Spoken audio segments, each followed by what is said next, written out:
Decían que al final del sendero había una cueva maldita, la entrada de una vieja mina de carbón. Esa noche, un niño huérfano de 7 años huyó de la tormenta y entró para no morir de frío.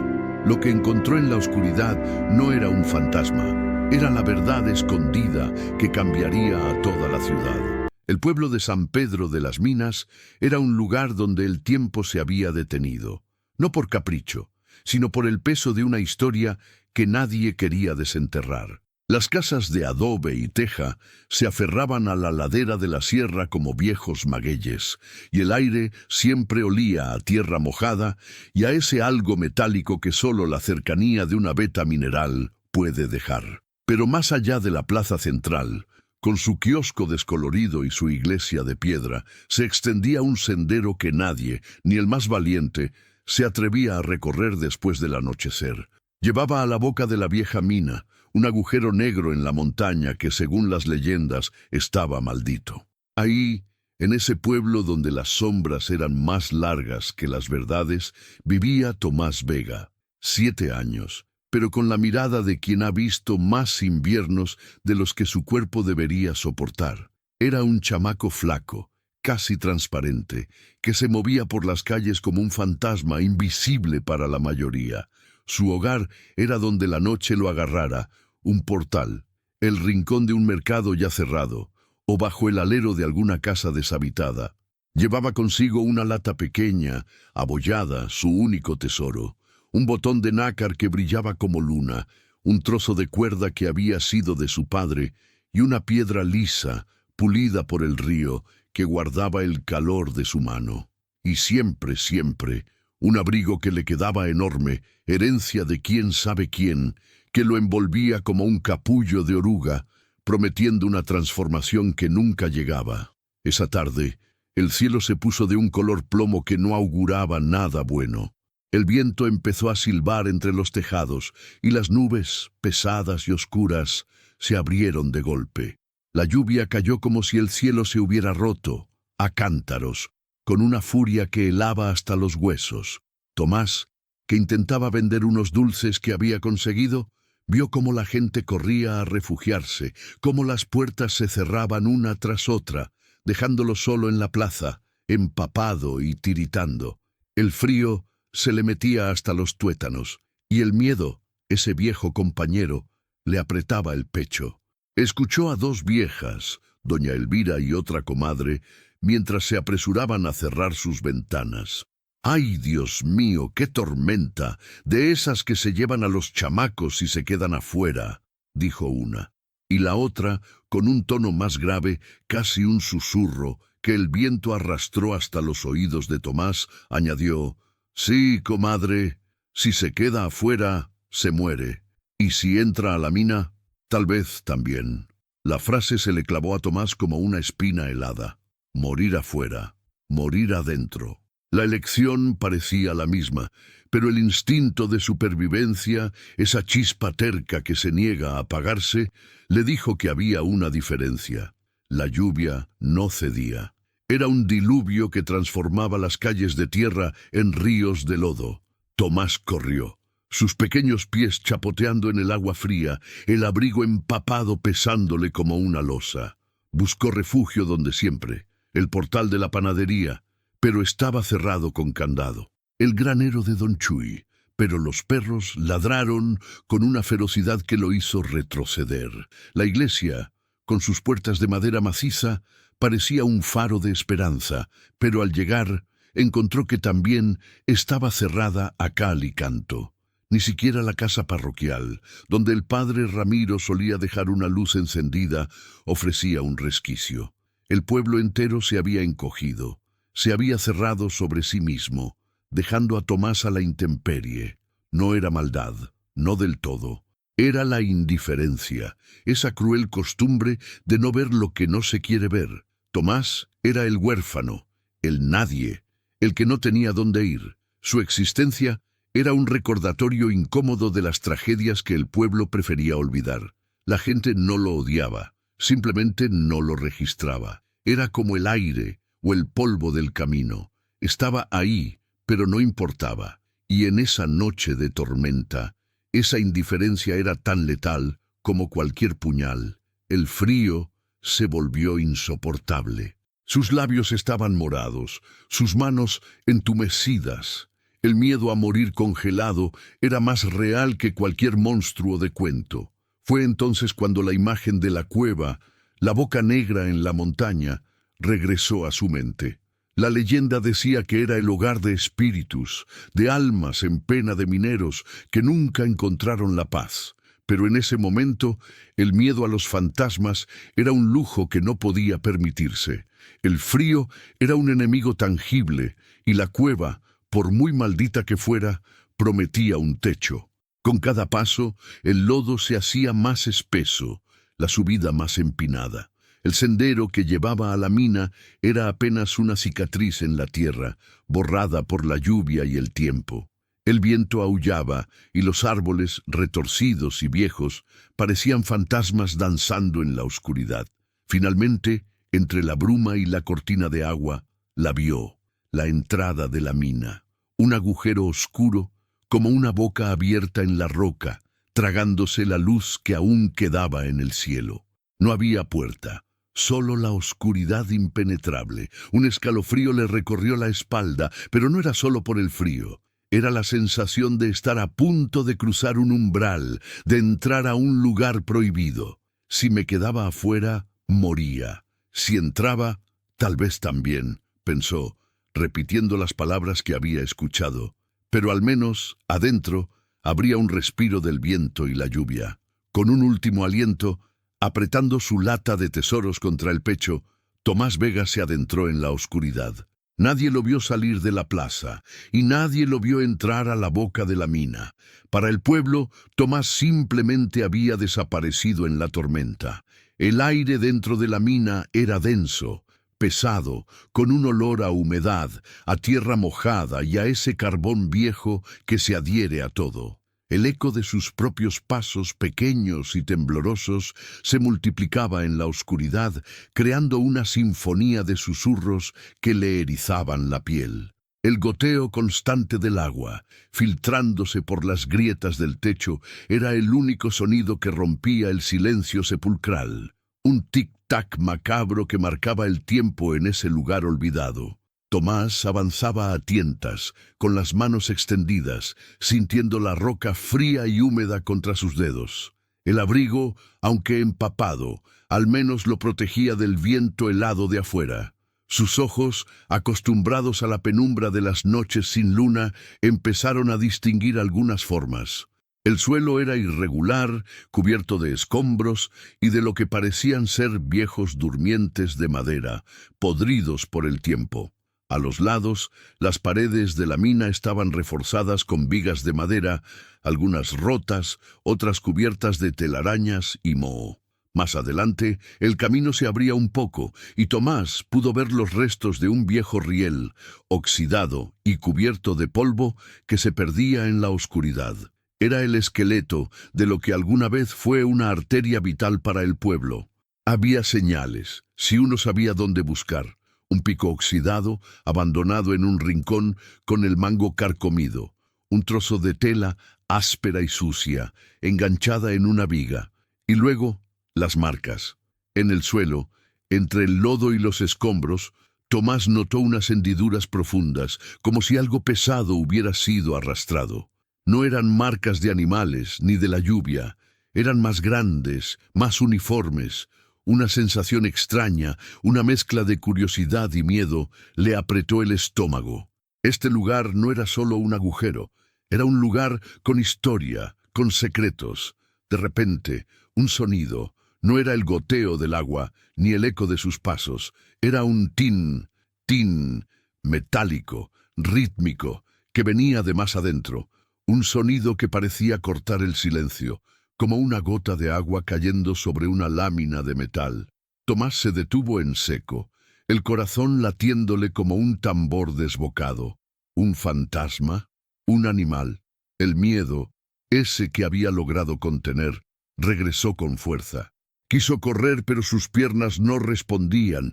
El sonido se repitió, más cerca esta vez. Tin, tin. Y entonces, en la oscuridad más profunda, donde la mina se doblaba sobre sí misma, apareció una luz, una pequeña chispa anaranjada que parpadeaba y se movía como una luciérnaga gigante. No era la luz de la luna ni de un relámpago, era una luz artificial, una luz que alguien llevaba. El tin, tin se hizo más fuerte y la luz más brillante. Tomás se quedó inmóvil, pegado a la pared de la mina, su pequeño cuerpo temblando. La luz se acercaba, revelando la silueta de algo o alguien que venía hacia él desde las entrañas de la tierra. La luz se acercó lentamente, revelando una figura que parecía sacada de las leyendas del pueblo. Era un hombre, pero no uno cualquiera. Su rostro estaba cubierto de hollín y arrugas profundas. Sus ojos brillaban con una intensidad extraña bajo el ala de un casco de minero, del que colgaba una lámpara de carburo que emitía esa luz anaranjada y parpadeante. Sus manos, grandes y nudosas, estaban manchadas de negro, como si el carbón se hubiera incrustado en su piel. Llevaba ropa vieja y raída, y una tos seca y profunda, una tos de minero, le sacudía el cuerpo de vez en cuando. Era don Eusebio Roldán, el hombre que el pueblo daba por muerto hacía décadas, el fantasma de la mina. Tomás se quedó petrificado. No era un fantasma, pero era casi peor. Era un hombre, sí, pero uno que no debería existir. Don Eusebio lo miró con una expresión indescifrable, una mezcla de sorpresa y cansancio. Su voz, cuando habló, era ronca y áspera, como el roce de dos piedras. «¿Qué haces aquí, chamaco? ¿No sabes que este lugar está maldito?», dijo, y su tos interrumpió la frase. Tomás no pudo responder, solo temblaba, aferrado a su lata de tesoros. Don Eusebio lo observó un momento más, y luego, con un gesto lento, se quitó el casco y lo colocó en el suelo. La luz de carburo iluminó un pequeño espacio a su alrededor. «Ven, no te quedes ahí, te vas a congelar», dijo, y aunque su voz era ruda, había un matiz de cansancio, no de amenaza. Tomás dudó, pero el frío y el instinto de supervivencia fueron más fuertes que el miedo. Se acercó lentamente, sus ojos fijos en el hombre. Don Eusebio se sentó sobre una roca y con un movimiento de cabeza le indicó a Tomás que se sentara a su lado. Sacó de una bolsa de tela un trozo de tortilla dura y un poco de queso seco. «Toma, no es mucho, pero te quitará el frío del estómago», ofreció. Tomás tomó la comida con manos temblorosas. El sabor de la tortilla y el queso, simples y humildes, era el más delicioso que había probado en días. Mientras comía, observó a don Eusebio. El hombre no hablaba, solo lo miraba con esos ojos profundos. Fue entonces cuando Tomás notó algo en el casco de minero que don Eusebio había dejado en el suelo. Tenía una insignia, un pequeño escudo grabado con las iniciales MV y un número de identificación. Era la misma insignia que había visto en una vieja fotografía en la casa de doña Elvira, una foto de los mineros desaparecidos en el accidente de hacía años. Y entre ellos estaba su padre, Mateo Vega. El corazón de Tomás dio un vuelco. «Esa insignia», murmuró Tomás, señalando el casco. Don Eusebio siguió su mirada. Una sombra cruzó su rostro. Sí, era de un compañero, de Mateo Vega. Un buen hombre. Tomás sintió un nudo en la garganta. Su padre, el hombre que apenas recordaba, el que había desaparecido en esa mina. «Mi papá», dijo, casi un susurro. Don Eusebio lo miró con una nueva intensidad. «¿Tu padre? ¿Eres hijo de Mateo?», preguntó, y su voz se suavizó un poco. Tomás asintió, las lágrimas asomando a sus ojos. Don Eusebio suspiró, una exhalación profunda que parecía arrastrar años de polvo y pena. «Híjole, chamaco, qué cosas tiene la vida. Tu padre, él no murió por un accidente, no como dicen. Esa mina no se cerró por peligro, se cerró por otra cosa, por codicia».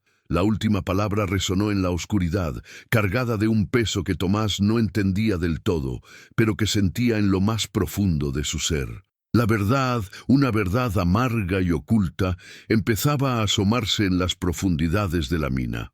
Don Eusebio, con la luz de su lámpara de carburo proyectando sombras danzantes en las paredes de la mina, se inclinó hacia Tomás.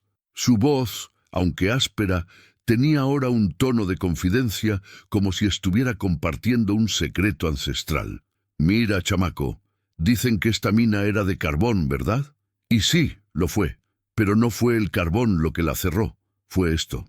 Con un movimiento lento, don Eusebio metió la mano en un pequeño saco de tela que llevaba atado a la cintura. Sacó una piedra. No era una piedra cualquiera.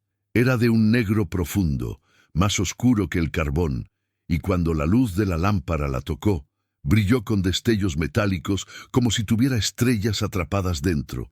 Era pesada, mucho más de lo que su tamaño sugería, y al tacto dejaba un polvo fino y diferente al del carbón, un polvo que parecía aferrarse a la piel. «Esta es la piedra que no era carbón», dijo Eusebio, con una amargura palpable en su voz. «La encontraron hace muchos años, más adentro, donde nadie más llegaba.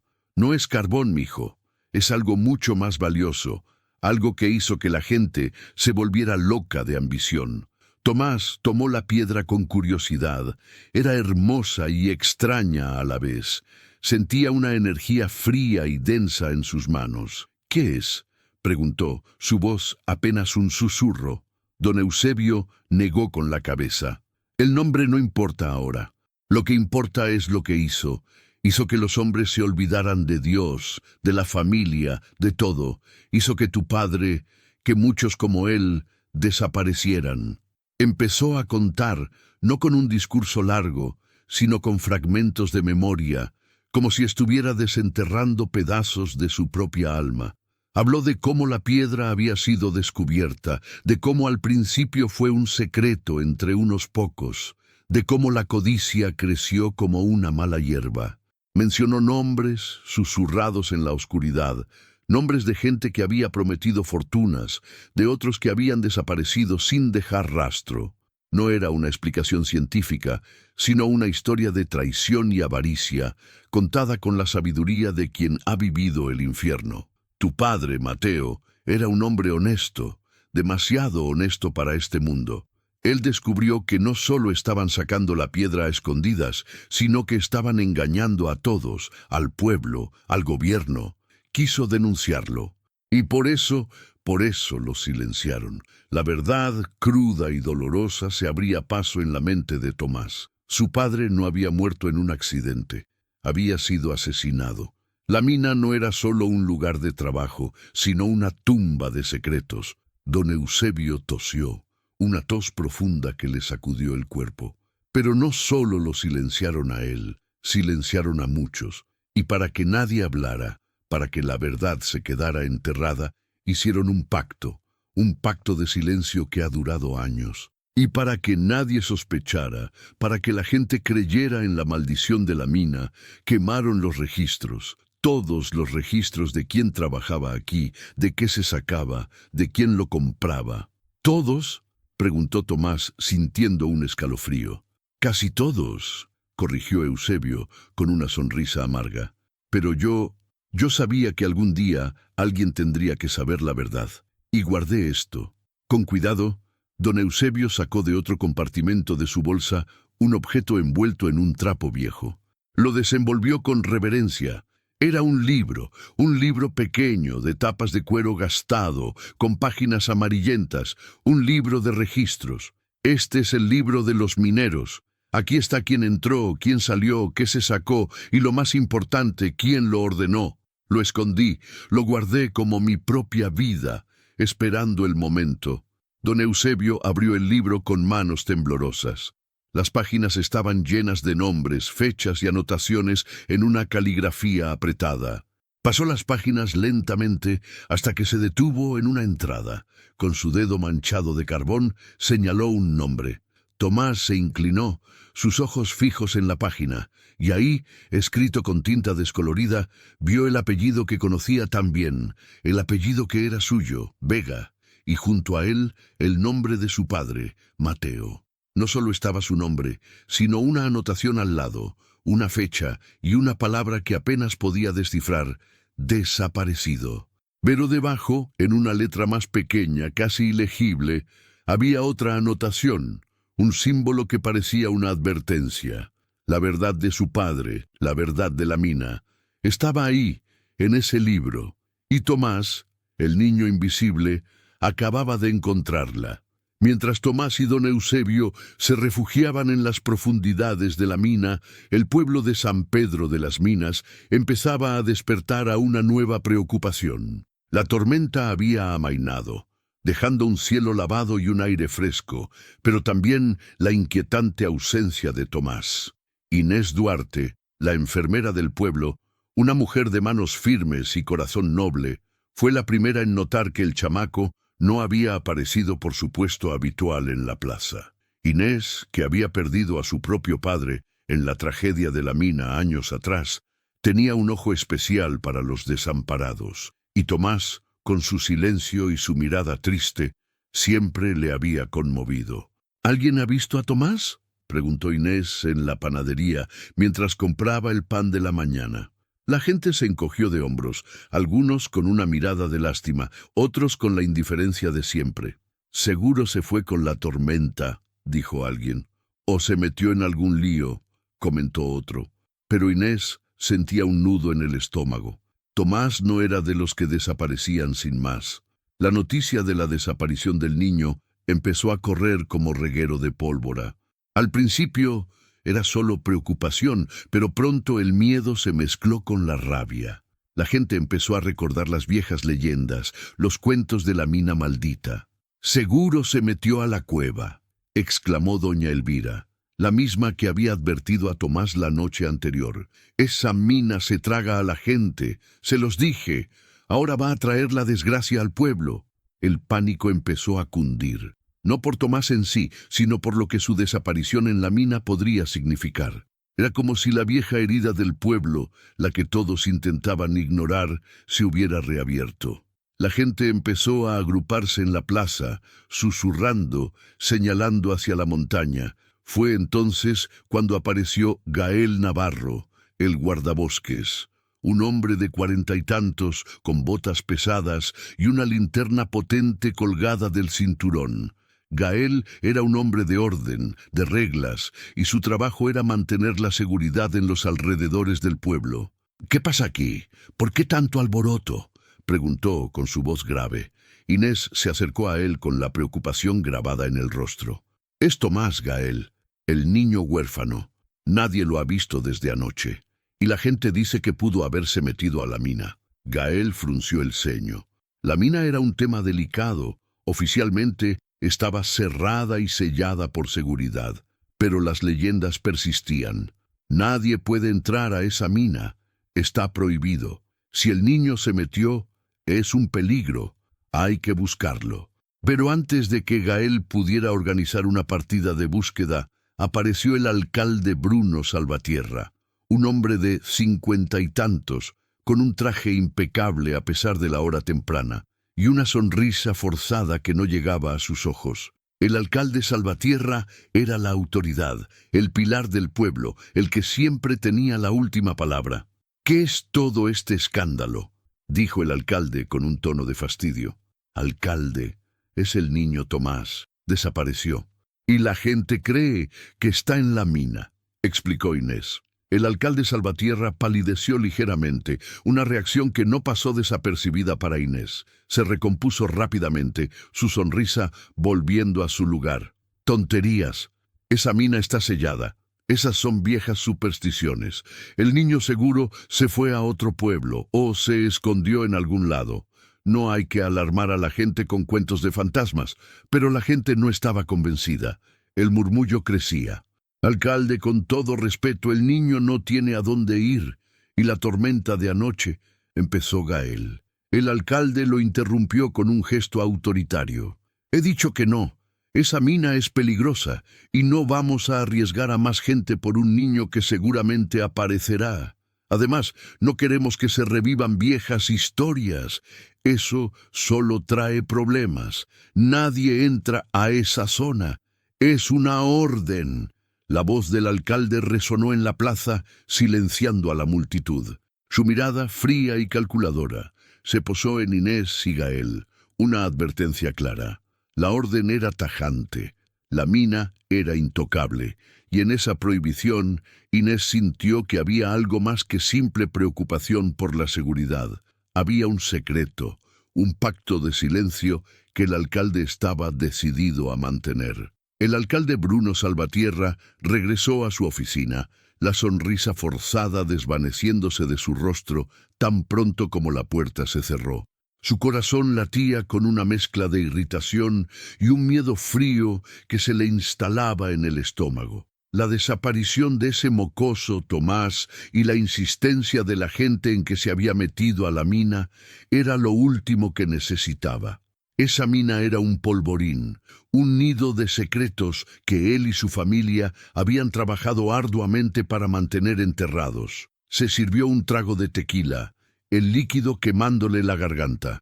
Su padre, el viejo don Ricardo Salvatierra, había sido el artífice de todo. Él fue quien descubrió la verdadera naturaleza de la piedra negra que no era carbón, quien organizó la extracción clandestina y quien, con mano de hierro, había silenciado a cualquiera que se interpusiera. Bruno, en su juventud, había sido testigo de cómo se tejía la red de mentiras y complicidades, de cómo se compraban voluntades y se eliminaban obstáculos. Su firma, o la de su padre, estaba en documentos de venta clandestina, en permisos falsos, en todo el entramado que había convertido a la familia Salvatierra en la más poderosa de San Pedro. «Maldita sea», murmuró golpeando la mesa. Sabía que la mina no estaba tan sellada como decía. Había un pequeño grupo de hombres, leales a él, que de vez en cuando entraban para asegurar que no hubiera nada comprometedor. Y, de paso, para sacar algún que otro trozo de la valiosa piedra que aún quedaba. El capataz actual, un hombre llamado Ramiro, era su mano derecha en esos asuntos. Y el comandante de la policía local, un tal Morales, era un hombre que sabía cuándo mirar para otro lado a cambio de unos cuantos billetes. Bruno Salvatierra se sentó, su mente trabajando a toda velocidad. Si ese niño había entrado, y si por casualidad encontraba algo, no podía permitírselo. El pacto de silencio no podía romperse. Demasiado estaba en juego. Su reputación, su fortuna, el legado de su familia. Sacó su teléfono y marcó un número. «Ramiro, soy yo. Necesito que vayas a la mina. Ahora mismo». «¿A la mina, alcalde? Con esta lluvia». La voz de Ramiro sonaba sorprendida. «No me importa la lluvia», espetó Salvatierra. «Hay un rumor de que el niño huérfano se metió ahí, y no quiero que encuentre nada, absolutamente nada. Revisa cada rincón. Si encuentras algo, cualquier cosa, destrúyelo. Y si encuentras al mocoso, tráelo, pero que no hable con nadie. ¿Entendido?» «Entendido, alcalde». De inmediato, Bruno colgó el teléfono, su mandíbula apretada. Miró por la ventana, hacia la montaña donde se abría la boca de la mina. La oscuridad de la noche empezaba a caer de nuevo, envolviendo el pueblo en un manto de sombras. Sabía que estaba jugando con fuego, pero no tenía otra opción. El secreto de la mina era el cimiento de su poder, y no permitiría que un niño invisible lo derrumbara. Esa misma noche, mientras el pueblo dormía, un grupo de hombres, bajo las órdenes del alcalde, se dirigía sigilosamente hacia la mina, con la misión de borrar cualquier rastro de la verdad. En la oscuridad húmeda de la mina, don Eusebio continuaba su relato, tejiendo la historia del accidente con hilos de memoria y dolor. Tomás escuchaba, absorto, cada palabra, cada suspiro del viejo minero. Eusebio no hablaba de una sola vez, sino en fragmentos, como si cada recuerdo fuera una piedra pesada que le costaba levantar. Tu padre, Mateo, era un líder natural. Cuando descubrió lo de la piedra y que el alcalde Salvatierra, el padre del actual, estaba detrás de todo, quiso hablar, quiso que se hiciera justicia. Pero aquí, mijo, La justicia es un lujo que pocos pueden pagar. Eusebio relató cómo, la noche del supuesto accidente, él y Mateo estaban trabajando en una veta profunda. Habían encontrado más de la piedra negra y Mateo tenía pruebas, documentos que había copiado en secreto, pero de repente la mina empezó a temblar. No fue un derrumbe natural, fue una explosión. Los salvatierra no querían testigos, querían que todo pareciera un accidente. Yo quedé atrapado. Pensaron que había muerto, pero me arrastré por túneles que nadie conocía, por grietas que solo los viejos mineros como yo sabíamos que existían. Estuve días, semanas, comiendo lo que encontraba, bebiendo el agua que goteaba. Cuando salí, estaba irreconocible, flaco, sucio, casi un esqueleto. Eusebio se había escondido en las montañas, viviendo como un ermitaño, alimentándose de lo que la tierra le daba. Había visto cómo el pueblo lo daba por muerto, cómo se celebraba su funeral simbólico. Había escuchado las historias de la mina maldita, de los fantasmas de los mineros, y había entendido que esa era la cortina de humo perfecta para ocultar la verdad. No quería venganza, chamaco, solo quería que la verdad saliera a la luz. Pero ¿quién le iba a creer a un fantasma? A un viejo minero que todos daban por muerto. Necesitaba una prueba, y necesitaba a alguien que pudiera llevarla al pueblo. Alguien que no estuviera manchado por el pasado. Don Eusebio miró a Tomás con una intensidad que le caló hasta los huesos. Ahora, tú tienes el libro, tienes la piedra, y tienes la verdad de tu padre. Pero te lo advierto, chamaco, si sales con esto te van a llamar mentiroso, te van a decir que estás loco, te van a querer silenciar, igual que a tu padre. ¿Estás listo para eso? Tomás, a pesar de su corta edad, sintió el peso de esas palabras. El miedo al abandono, a que nadie le creyera, era su mayor terror. Pero la imagen de su padre, el nombre en el libro, la injusticia, le daban una fuerza que no sabía que tenía. Asintió con la cabeza, sus ojos brillando en la penumbra. Sí, dijo con una voz más firme de lo que esperaba. En ese momento, un sonido. No era el goteo de agua, ni el eco.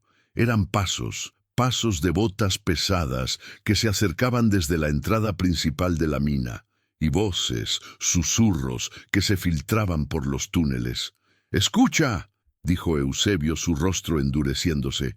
«No estamos solos. Vienen por el libro, vienen por la piedra, vienen a borrar la verdad». El tin de la lámpara de carburo de Eusebio se hizo más rápido, reflejando la urgencia del momento. Los pasos se acercaban y las voces se hacían más claras. Eran hombres, y venían por ellos. Los pasos se hicieron más fuertes, las voces más nítidas. Eran hombres, al menos 3, que se adentraban en la mina con linternas potentes, sus haces de luz cortando la oscuridad. Don Eusebio y Tomás se pegaron a la pared, escondiéndose detrás de unas viejas carretillas volcadas. El corazón de Tomás latía desbocado, el miedo helándole la sangre. «Ramiro, busca por aquí. Morales, tú por allá. El alcalde quiere esto limpio». Se escuchó una voz áspera. Eran los hombres del alcalde Salvatierra. Venían por el libro, por la piedra, por cualquier rastro de la verdad. La persecución había comenzado. Don Eusebio, con una agilidad sorprendente para su edad, tomó la mano de Tomás. «Sígueme, chamaco, conozco un camino».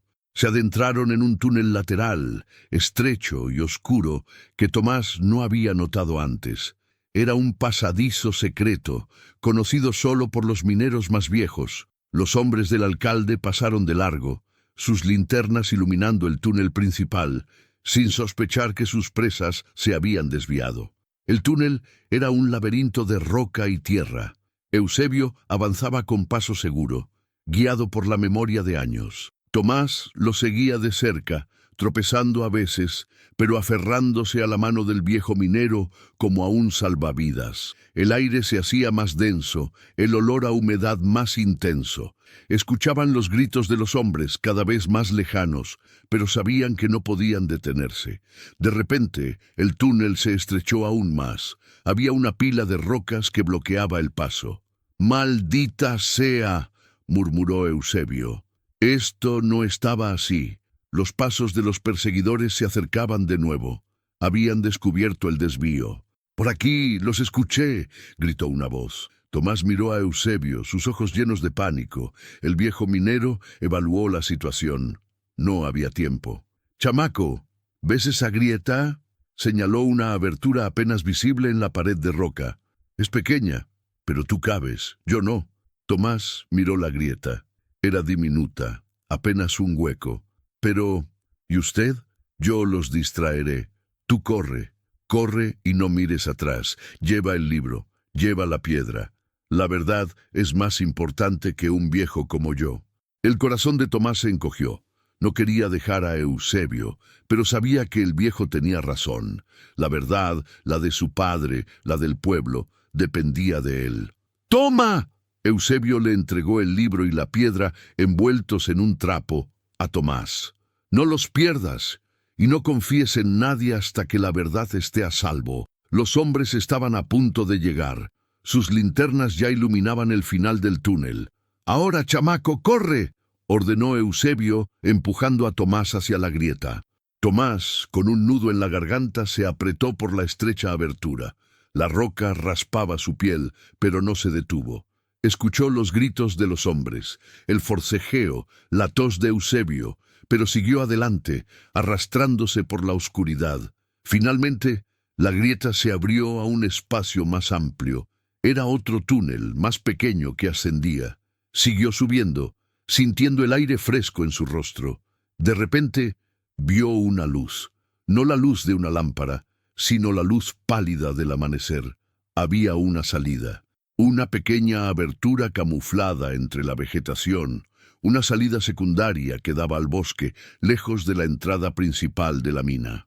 Tomás se arrastró hacia afuera, el cuerpo adolorido, el corazón latiéndole con fuerza. Estaba libre. Pero la imagen de don Eusebio, enfrentándose solo a los hombres del alcalde, se le clavó en la mente. Había escapado, sí. Pero la verdad aún no estaba a salvo, y el precio de su libertad podría haber sido la vida del viejo minero. Mientras Tomás se arrastraba fuera de la mina, Gael Navarro, el guardabosques, ya estaba en el sendero que llevaba a la entrada principal. La orden del alcalde de no acercarse a la zona le había parecido extraña, demasiado tajante. Gael era un hombre de lógica, y la lógica le decía que un niño desaparecido en una mina abandonada era un asunto serio, no una superstición. Con su linterna potente, Gael recorría el terreno. La lluvia de la noche anterior había dejado el suelo blando, y las huellas eran fáciles de ver. No solo había huellas de botas viejas, como las que usaría un minero, sino también marcas de neumáticos recientes, de un vehículo que no era de los que solían transitar por esos caminos. Y luego, las huellas de botas más modernas, más grandes, que se dirigían directamente hacia la boca de la mina. «¡Híjole!», murmuró Gael para sí mismo. Esto no cuadraba. Si la mina estaba sellada y prohibida, ¿por qué había huellas tan recientes? Y no solo eso, sino que había señales de que algo pesado había sido arrastrado, y en un punto encontró una pequeña pala de mano, de las que se usan para trabajos de precisión, no para una mina abandonada. Gael se acercó a la entrada de la mina. El aire olía a humedad y a carbón, pero también a algo más, un olor metálico que no era el habitual. Con su linterna iluminó el interior. No se atrevió a entrar, no sin refuerzos, pero vio las marcas de las botas adentrándose en la oscuridad.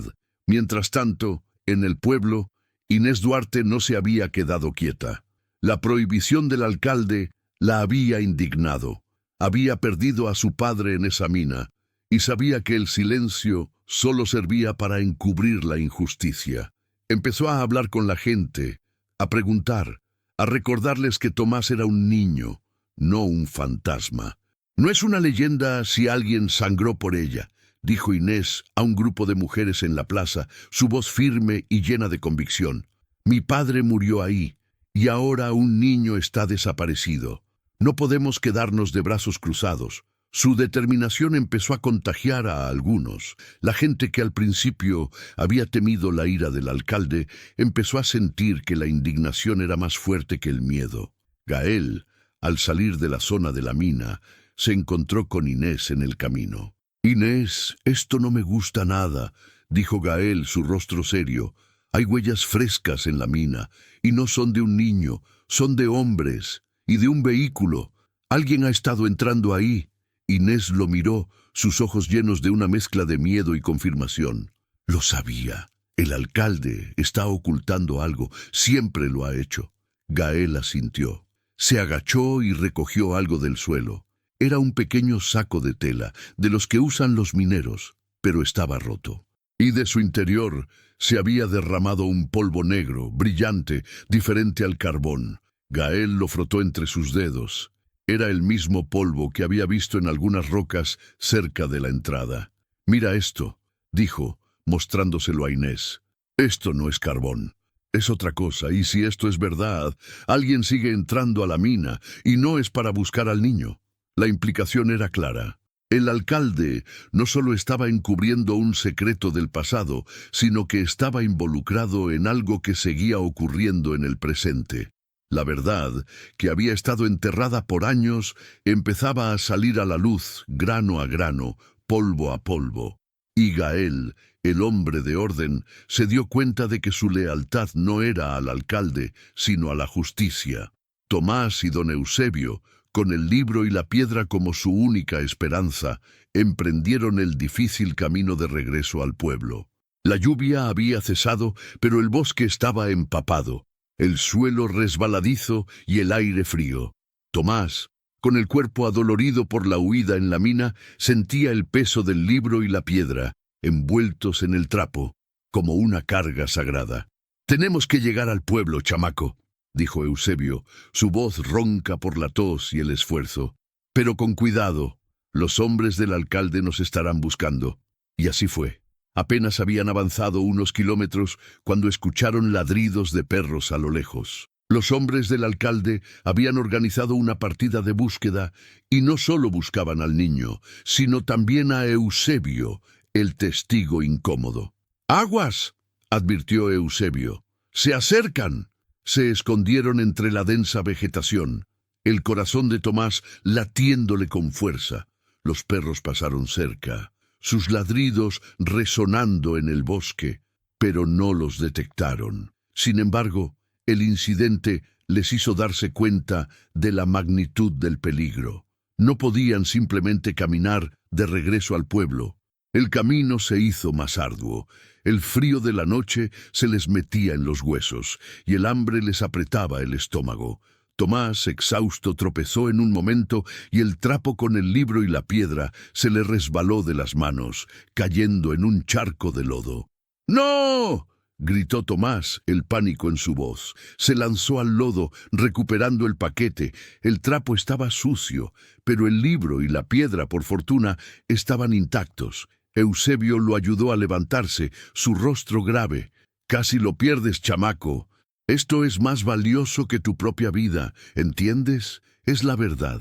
Mientras avanzaban, se encontraron con la hostilidad del pueblo, no de los hombres del alcalde, sino de la gente común.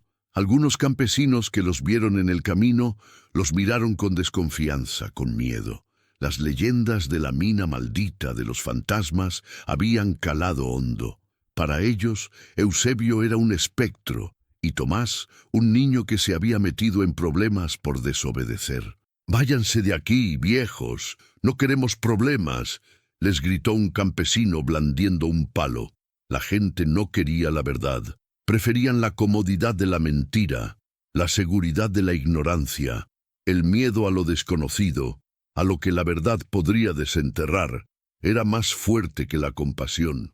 Finalmente llegaron a las afueras del pueblo, al anochecer. Estaban exhaustos, hambrientos, pero con la verdad en sus manos. «Tenemos que ir a la plaza», dijo Eusebio.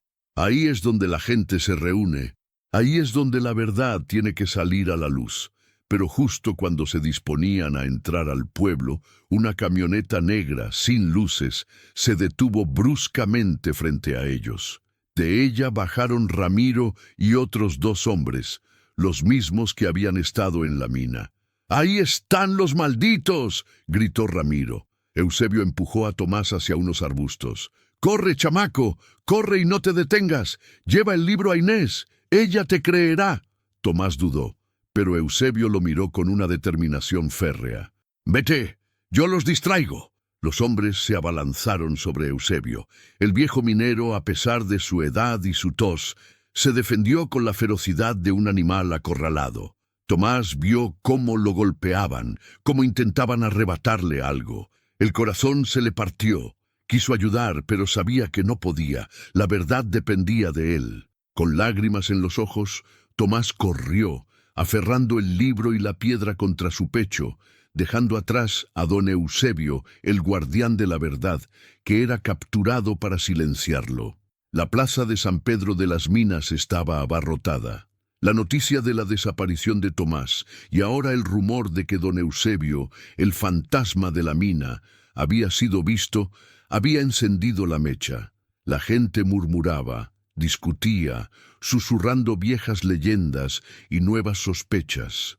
El alcalde Bruno Salvatierra, con su traje impecable y su sonrisa forzada, intentaba calmar los ánimos desde el kiosco central, prometiendo una investigación y culpando a las supersticiones por el alboroto. «¡Calma, pueblo! ¡Calma!», gritaba el alcalde, su voz amplificada por un megáfono. «No hay nada que temer, son solo viejos cuentos. El niño aparecerá y el viejo... Bueno, el viejo es un loco que vive en las montañas». Pero la gente no estaba convencida. La tensión era palpable. Fue entonces cuando Inés Duarte, con Gael Navarro a su lado, se abrió paso entre la multitud. Inés llevaba en sus manos el pequeño saco con el polvo negro que Gael había encontrado. «¡Alcalde! ¡Esto no son cuentos!», gritó Inés, su voz clara y fuerte. «El niño Tomás está en peligro y don Eusebio no es un loco. Él sabe la verdad». El alcalde Salvatierra la miró con una furia apenas contenida. «Enfermera Duarte, no venga a sembrar el pánico. Usted no sabe de lo que habla». «Sí sé, alcalde», respondió Inés, levantando el saco con el polvo. «Gael encontró esto cerca de la mina. Esto no es carbón. Y hay huellas de que alguien ha estado entrando a la mina a pesar de su prohibición». La multitud murmuró. Las palabras de Inés y Gael, el guardabosques, tenían peso. Gael, con su uniforme y su autoridad, se adelantó.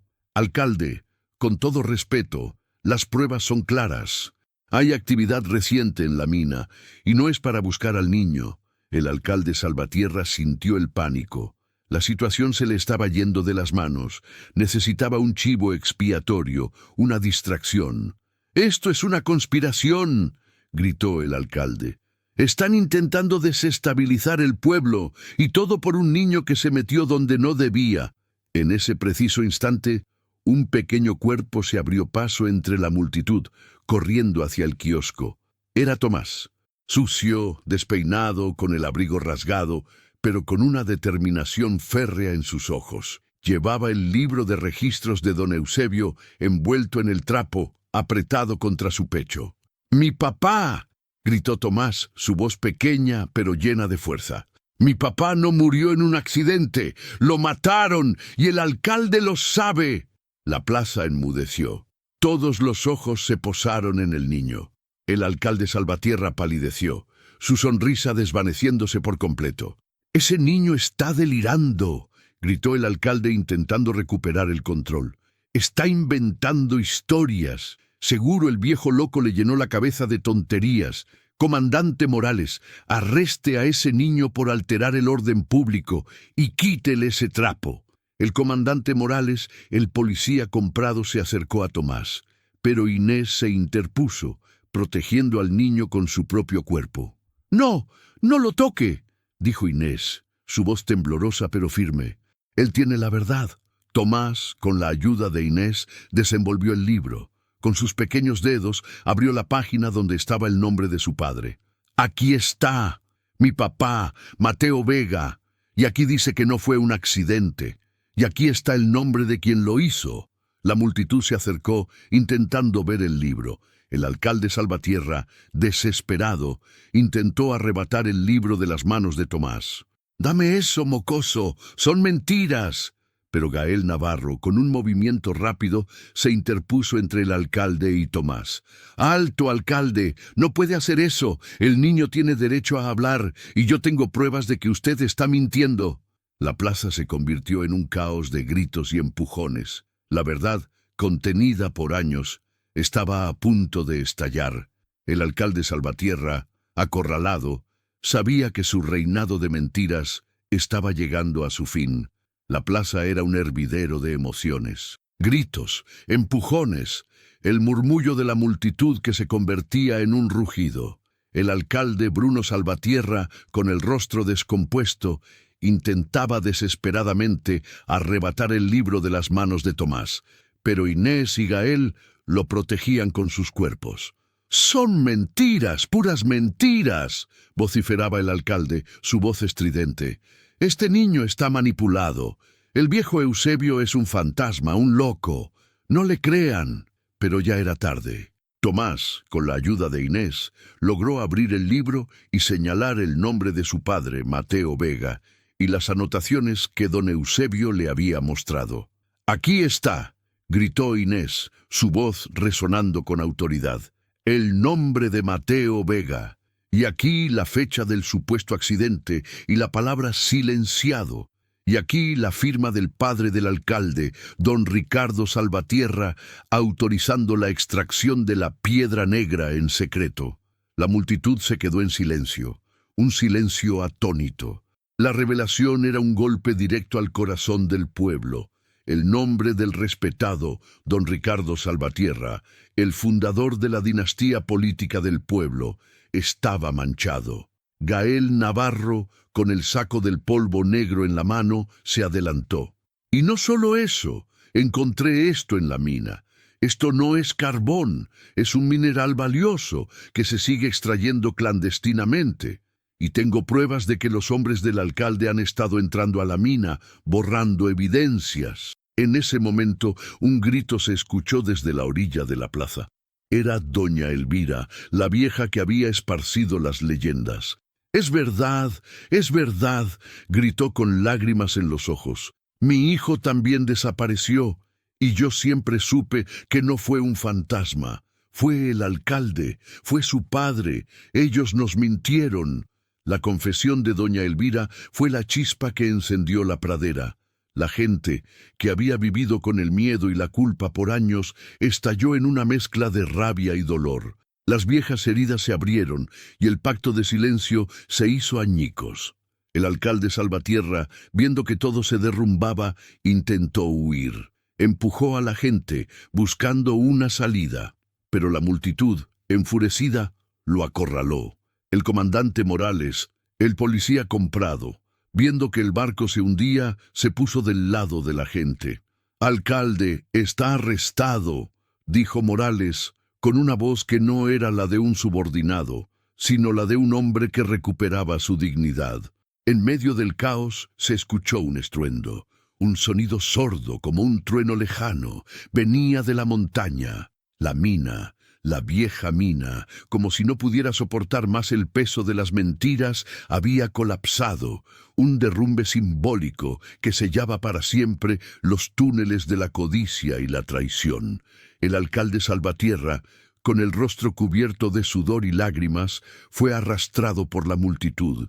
Intentó llevarse algo consigo, un pequeño maletín que tenía escondido, pero Gael se lo arrebató. Dentro había más documentos, más pruebas de su corrupción.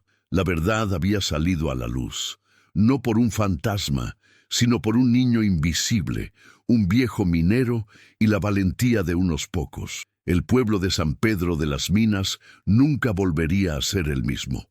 Después de la tormenta siempre llega la calma, pero en San Pedro de las Minas esa calma era diferente. No era el silencio de antes, el que encubría las mentiras, sino un silencio reflexivo, cargado de las consecuencias de la verdad. La plaza, que había sido escenario de la revelación, ahora era un lugar de encuentro, donde la gente hablaba, por fin, de lo que había estado enterrado por años. La caída del alcalde Salvatierra fue rápida y contundente.